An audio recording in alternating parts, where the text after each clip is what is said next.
los otros judíos que no eran sefardíes y no tenían derecho, por así decirlo, a la nacionalidad española, pero para poder hacerlo se hizo a través de un acuerdo con el gobierno alemán y de Hungría, y se les informó, ¿sabes qué? Pues hay 200 familias.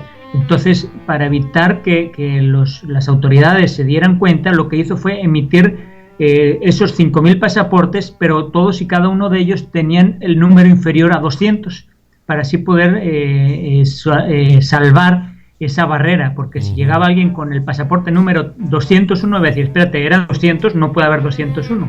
Claro. Entonces todos los 5.000 pasaportes se emitieron con el número inferior a 200. Sí, se duplicaban los números, obviamente. Exactamente. Para eso. Buenas noches, Alberto. Nos acompaña también. El portugués se llamaba Sousa Mendes y salvó a 30 judíos.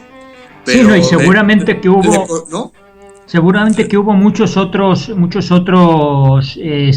personas que hicieron labores igual de importantes que ellos y de los que seguramente la historia no va a guardar memoria, desafortunadamente, como pues parece que sí está pasando con Ángel Sanz, pero yo creo que hubiera que darle más promoción para que se conozca lo que hizo este personaje, así como investigar si hubo otras personas que también ayudaron, que seguramente que las hubo, que ayudaron a estos judíos o a personas de otras nacionalidades, porque no nada más eran los judíos, ¿no?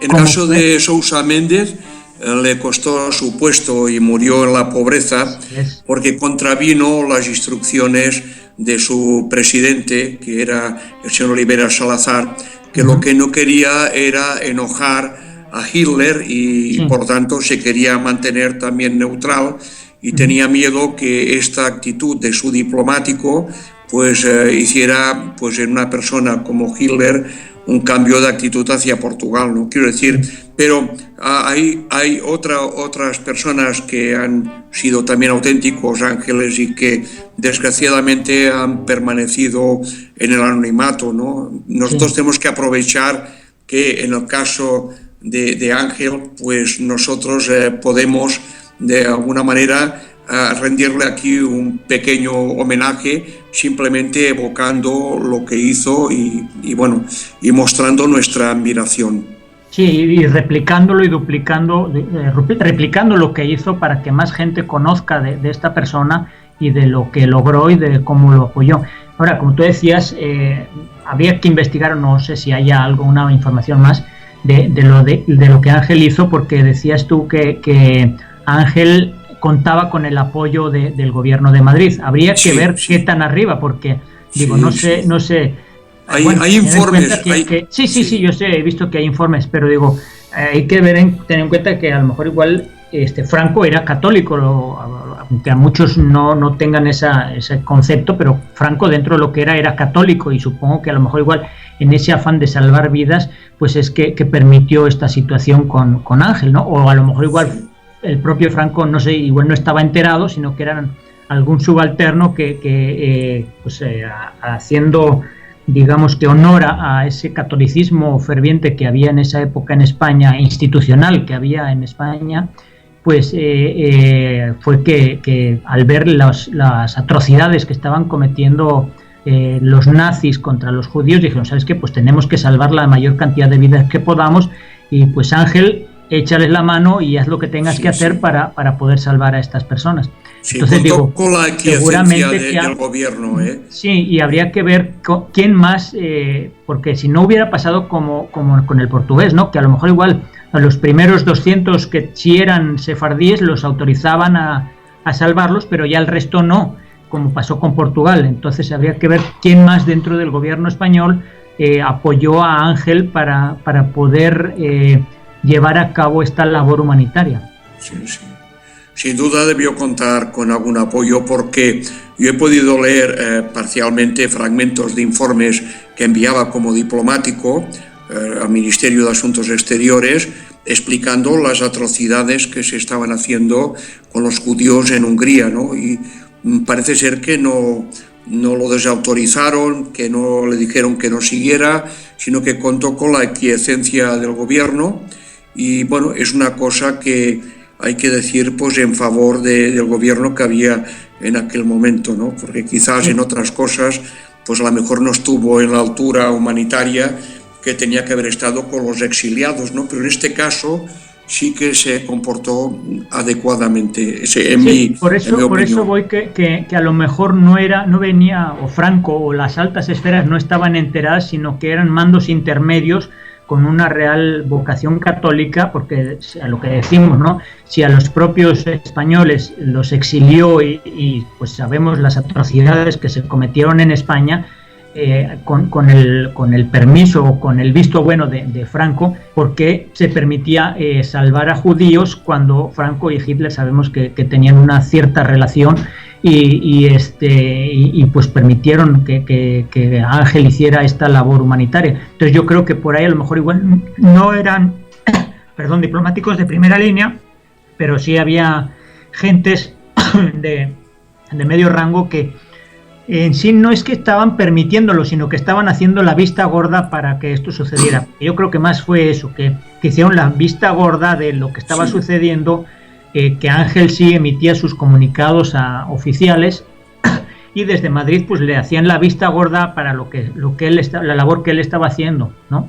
Sí, a mí me gustaría ahora, en estos momentos actualmente, y lo digo como europeo, como español, pero como europeo, que hubieran más Ángeles Sanz en Europa con toda la crisis de los refugiados. Creo que los líderes europeos no están actuando con altura de miras, no están actuando con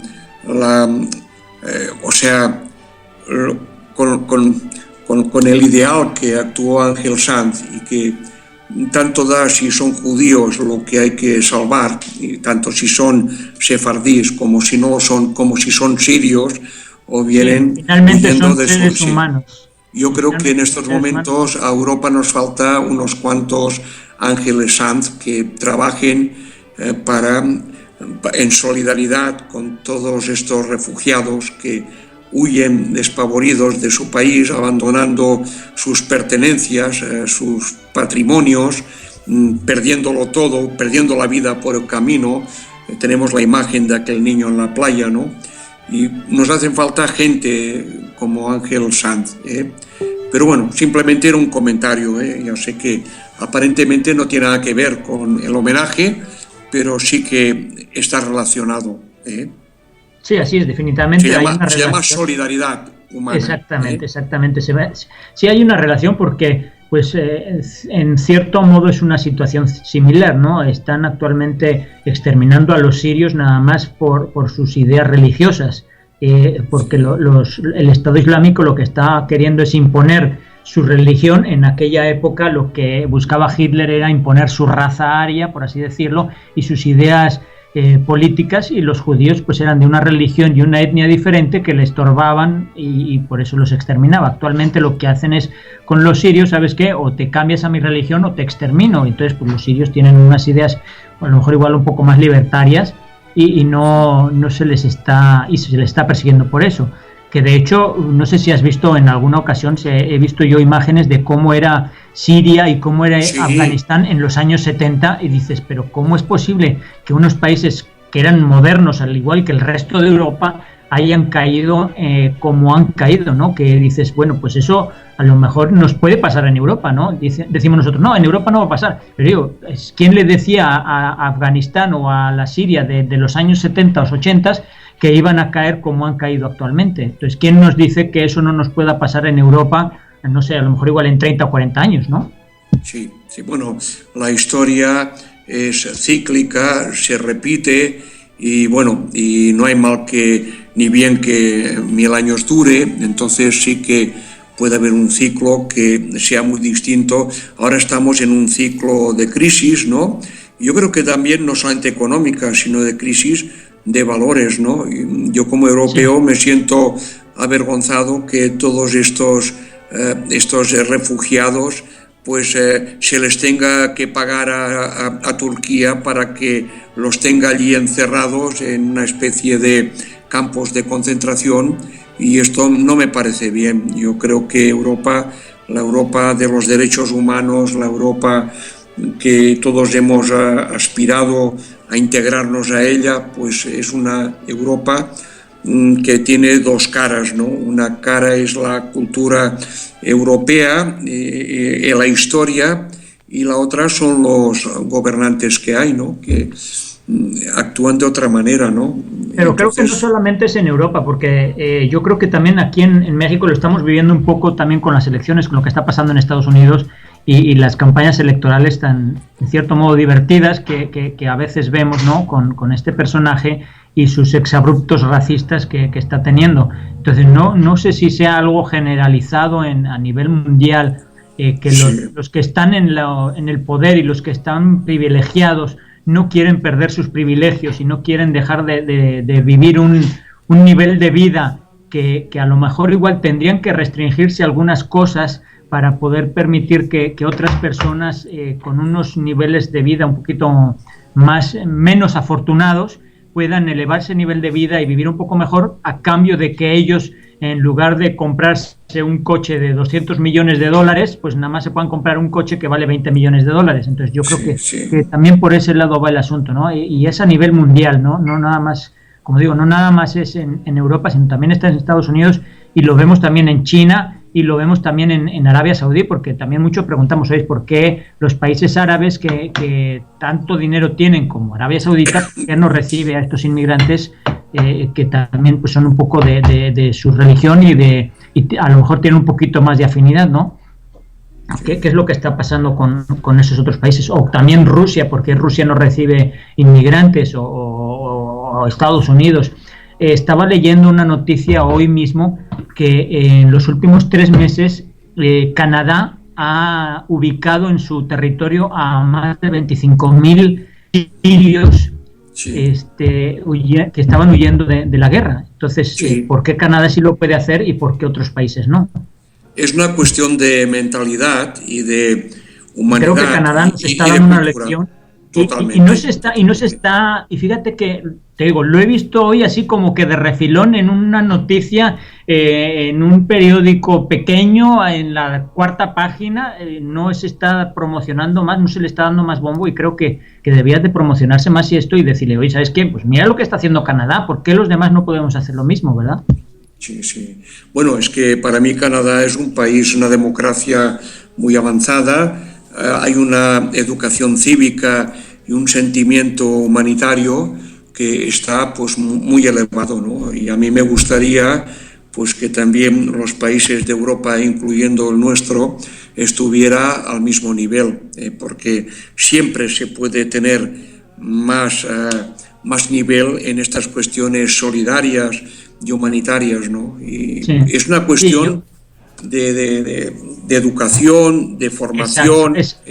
Esa es la palabra, yo creo que esa es la palabra, educación, y no confundir educación con instrucción, ¿verdad? Porque hoy en día mucha gente dice, es que es una persona educada porque tuvo la universidad. Espérate, eso es estar instruido, no estar educado. La educación viene desde la cuna, viene desde la casa, y ahí es donde se da la educación. Y yo creo que hoy por hoy el mundo, no solamente Europa o México u otros países, sino que el mundo en general está fallando en el lado de la educación de los niños, porque eso tiene que venir desde la educación de las edades tempranas, para que cuando ya son personas adultas tengan este sentimiento. Y yo creo que eso es algo que sí nos está ganando, en este caso nos está ganando Canadá, y que es algo que yo creo que deberíamos de aprender los otros países.